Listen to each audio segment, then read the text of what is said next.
This is Ramona's Gift to Music, the podcast where we connect with individuals who are committed to making a positive impact on the musical lives of youngsters. Hello, everybody. I'm Michael Cuellar. I am the co-founder of Ramona's Gift to Music. We are a nonprofit organization that is dedicated to bringing the gift of music to children. And I'm very excited today to have a very good friend of ours, a good friend of mine, who really is so well known on Long Island and beyond, our good friend Steve Interrante. Steve, welcome. Oh, so thank you so much for having me. This is so wonderful. It's great to see you. I mean, we have so much that we catch up on regularly, and Yes. you've been a big supporter, of course, of Ramona's Gift to Music for years now. You know, and one of the things I always like to start off with everybody is saying we talk about children and music and what it means to their lives and how it changes their lives. Yeah. So for you, tell us a little bit about how you got started into music. Thank you for asking. My dad, Vincent Interrante, who just recently passed a couple months ago, he grew up a tenor sax player and a music teacher. Right. So all of his children, I was the eldest, we began music very early. So I remember starting out on the accordion when I was about 5 or 6 years old. That gravitated to clarinet and saxophone by the time I was 7. So normally kids would start in 4th grade, which is 9 or 10. I got a head start. So it was accepted and known that we were going to be musicians. Right. So that was my start, and he supported myself with all of his heart and allowed me to really expand my talents and would support it in ways of getting me the best instruments to play, the best instructors. That gravitated into, elementary school, junior high school, and high school. And I became interested. At first, it was all classical. Right. So I was a classical clarinetist. Okay. And fortunate enough in high school to travel Europe with an all-American concert band, which I auditioned for. And I had wonderful experiences doing that. But I have to thank my dad, Vincent Interrante, who taught at Walt Whitman High School for a number of years. Right. Jazz band, concert band, marching band. Right. So music was our life every day. That's great. Yeah. It's great when you grow up like that. I had something similar to that. We played music in the house. Ramona was a classical clarinetist. I started in the clarinet as well before going to the saxophone in middle school. There you go. So I guess your father was the one. We have a common university that we went to. That's right. North Texas State University. He's the one who sent me there. He did, right? Yes, he did. Yeah. I had a scholarship. I hope I can tell this story. I had a scholarship to Northeast Louisiana, full scholarship. Okay. Myself and another friend of mine from Patchogue High School. Right. And in the summer before we were going to our school, he and I were at band camp. Right. And we did a few things that perhaps maybe we shouldn't have done.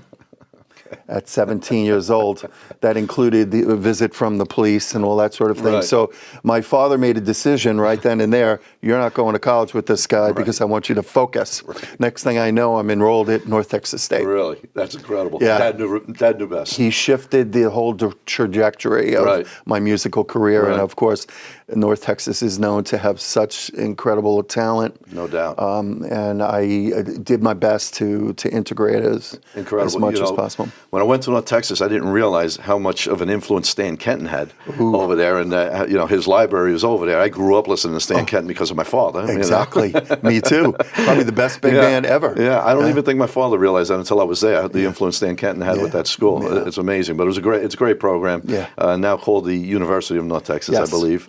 But a great program. Made some lifelong friends from there also. Very good. I mean, it's an amazing program. So Dad gets you started in music. Dad guides you towards, North Texas State. Right. Right. Did you have opportunities to perform with your father later in life? Oh, yes, as a matter of fact, and it became a lot of fun. Right.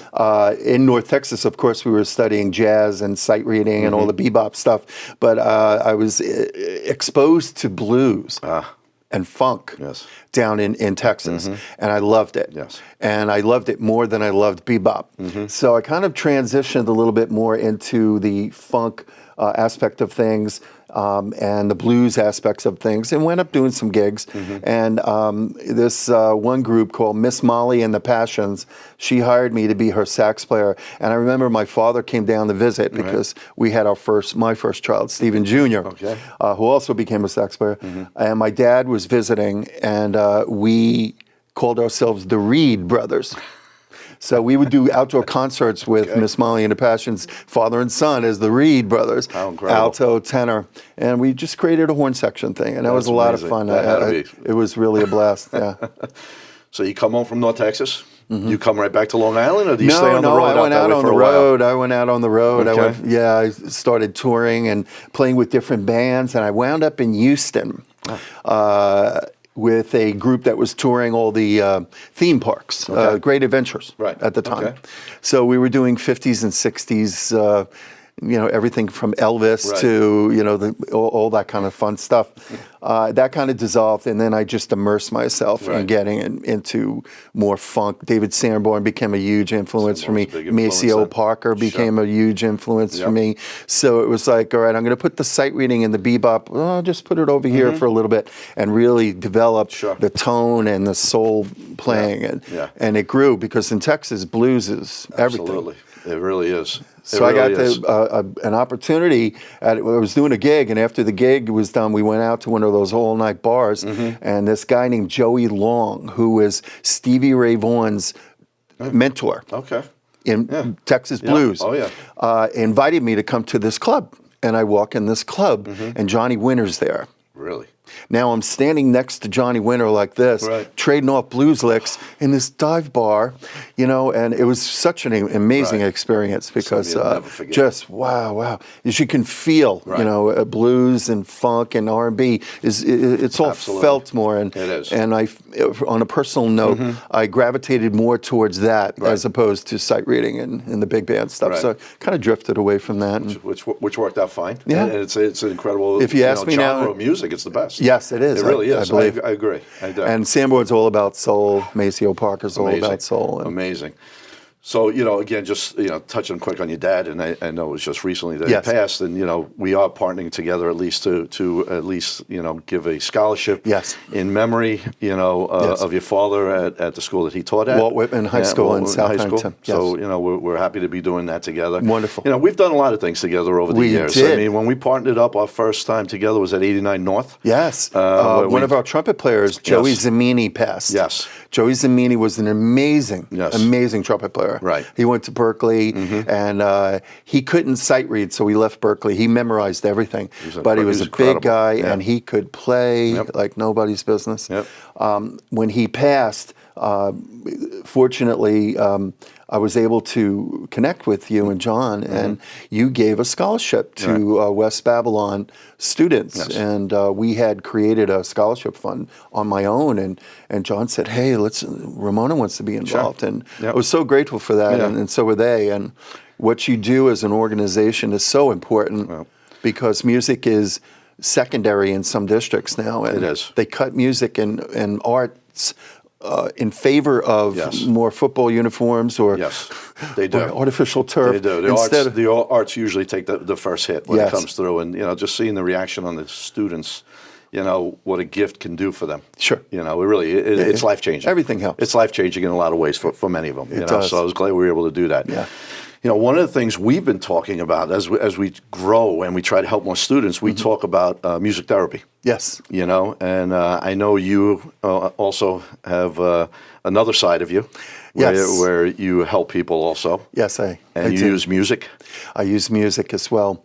Could you share a over little the of that? years, for about 15 years now, I've become studied and certified as a therapist in many different ways. I do hypnotherapy and mostly meditation and mindfulness with kids and people who are suffering from anxiety, showing them how to relax.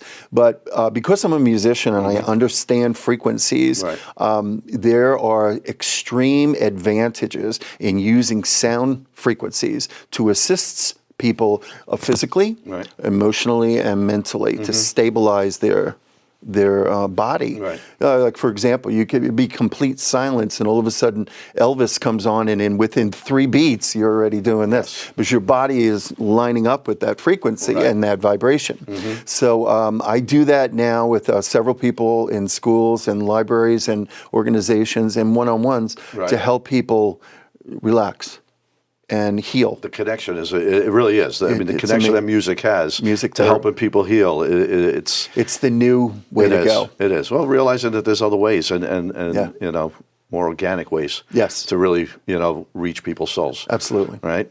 So that's amazing. It is. So most people, everybody who knows you, knows Steve Interrante of that 70s band. You know, I mean, I know the first time I got to see you probably was... It's got to be about 15 years ago, easy, when I was first introduced to your band and got to see you guys. And, of course, we've become big fans. And, you know, my wife, Mary, everywhere you guys go, she wants to be there, and we're all for that. We love her. We're all for that. Yes. But how did the band start, and how long now have you guys been together? Well, thank you for asking that. I appreciate all the kindness. We're going to be celebrating our 20th anniversary this month, May 30th. I'm not sure when this airs, but at the Suffolk Theater. Okay. We performed there on New Year's for the last 3 years, and it's just an amazing, beautiful place. It is. That 70s band, my partner, Errol Capenar, the guitarist, and I, we were all part of another group called the 70s Experience. Okay. Some really, really amazing musicians were in that band as well. And we do some of the local places like Painters and Port Jazz and all these things. Well, that particular project sort of fizzled. And Errol and I claimed it and rebranded it to call it That 70s Band, and we just began. And at first, some of our music, we would play Van Halen, Hot for Teacher, and cool things. You know, we were into the rock stuff, 25 or 64. But what we noticed was, as soon as we started playing those rock tunes, all the women would just leave the dance floor. So we strategized. And it was the best thing we ever did. So we played music that would get women on the dance floor. Makes sense. So Boogie Oogie Oogie, Lay Freak, and all those became a staple. And when we did, huge crowds started showing up. Because if the women were there, all the men started showing up. And we would be lines out the door type of thing. And back in that time, 2005, 2006, most of the club industry was still classic rock. It's either classic rock or a DJ. Exactly. And to this day, and gratefully, we still receive acknowledgement that we sort of brought back live dance music. Yeah, you know, DJ. No knock on DJs. It's wonderful, and you know, you go to places. But seeing live music, being in an atmosphere where there's a band up on stage and seeing live music, there's nothing like it. There really isn't. And going to see you guys, I know you got to get there early. There's a nice big crowd every time you guys are performing. Whether it's summertime now and you're at the Salt Shack or Dublin Deck and some of the other places, the venues that are all around Long Island. But the live experience is second to none. It's 10 people up there. We go 9, 10, or 11.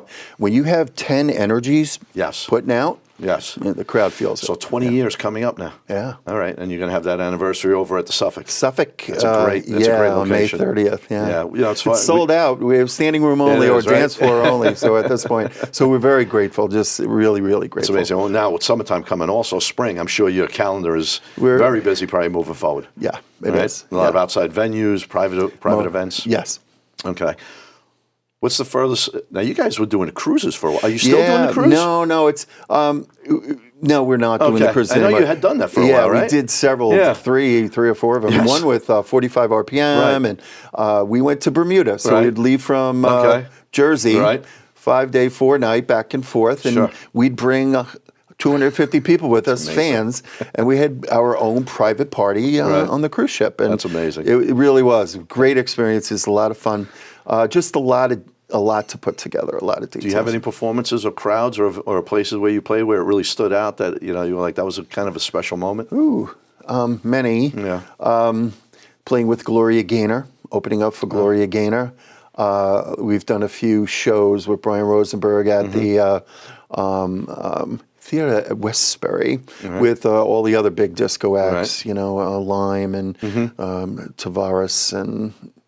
Fantastic. God, the And list, the list tell goes me on yours and then. on, right? Yeah, Yeah, just right. so many. But we've been fortunate enough to experience those things too. Yeah, well, like I said, the energy you guys bring out there, and you're great with the crowds. I mean, it's a personal. It feels personal when you're up there. It really does. Yeah. You know, it has a great feel to it. So, you know, thinking about the work we do with children, right, and the experiences we've had with, you know, reaching out and offering opportunities to some of these students over the Yes. years. You know, do you see anything that you would say to a young musician, as far as if they have a passion for music or a direction, or, you know, how do you follow your way into where you grew in music? Don't give up. Yeah. Okay. Love what you do. Right. If you have a passion for it, just keep going. Right. Trust that. Trust Right. it. Go with your innate feelings. Many children, most kids, Right. most of them, Right. when they start music in fourth grade, where they pick up an instrument, Right. they're done by the time they get to junior high school. Right. Because it's not cool enough, and their friends, you know, this, or they have other interests. Sure. You know, they're in sports or dancing or whatever the case is, and their parents can't drive them around or do so many things. Sure. But for the ones who stick with it, and if they can get through that junior high school period where, you know, kids start judging each other and Right. labeling each other and whatnot, and they can build that self-confidence up and really align with their truth, which is what they feel, and music brings that out. Right. The sensitivity, you feel it. Thinking about what you said, even at North Texas, right? Because North Texas is a heavy, big band, bebop, like you said over there. You followed your heart. Yep. You know, when it hits you, and you know that's where you Yeah. need to be. I needed to redirect. Right. Yeah. Right. Follow it and see it through to the end. Correct. Right. Well, we have a few more minutes, but is there anything else you want to share with anybody as far as we talked a little bit about the, you know, spiritual aspect of music. We've talked about that 70s band. I guess what I would say is, if anybody's looking to find out more about how they can connect with you when you talk about helping people with anxiety and some connected with their spiritual side, how could they reach out to you? And Well, learn thank about you that? for asking. I Yeah. appreciate that. My website is called justbewithin.com. Justbewithin.com. And it'll just list some of the things that I do, group meditation, school meditation, sound therapy, events, and things like that. And my Facebook page, Steve Interrante. You know, I post a lot of things, and people ask, you know, what are you doing? Where are you going to Right. be? But schools hire me to come in. And I normally do 4th, 5th, and 6th graders. Really? I've worked with Sachem, East Isa, Mineola, Three Village School District, where at 9, 10, and 11, Right. before they get to junior high school, before they're exposed to drugs and sex and all these things and being deviated from their path, we help them build self-confidence. Excellent. So they Right. feel confident to learn how to say no by the time they're in junior high school. It's a tough age. There's so many distractions for kids today, especially out there. And self-esteem is a big thing. Sure. And develop kindness and compassion for others. Right. And so that's a big part of my life now in helping them, not just the kids, but even, you know, all of us. Right. We all could be a little bit more kind and compassionate for No others. doubt about that. We could certainly have another conversation about that privately. I know we will be. And as far as that 70s band. Yes, that's 70s band ny.com. No apostrophes, no with the 70s. So our schedule is up for the most part, I think, all the way through the end of July. So you can always check in. Right. And we are available for private events. If somebody's doing a wedding, we've done hundreds of weddings over the years, concerts, private parties in your backyard, anniversaries. Fantastic. Yeah. Fantastic. We really appreciate you being here today. And, you know, next time we get together outside, we'll talk more about the Knicks and we'll talk about the Yankees a little bit more. love Some the good Knicks. stuff going on over there right now. We'll catch up on that. But really want to thank you, one, for always being a friend of the foundation and a friend of ours. Wonderful. You're an amazing person, and we really do always appreciate it. I feel the same about Yeah. you and John as well. Thank you so much. Thank you very much. And if you want to learn more about Ramona's Gift to Music Foundation, you can go to our website, rgmfoundation.org, and you can also look us up on Facebook and on Instagram. Thank you. If you've been touched by what you've learned today and would like to make a tax-deductible contribution to help further our cause, please visit rgmfoundation.org. Thank you.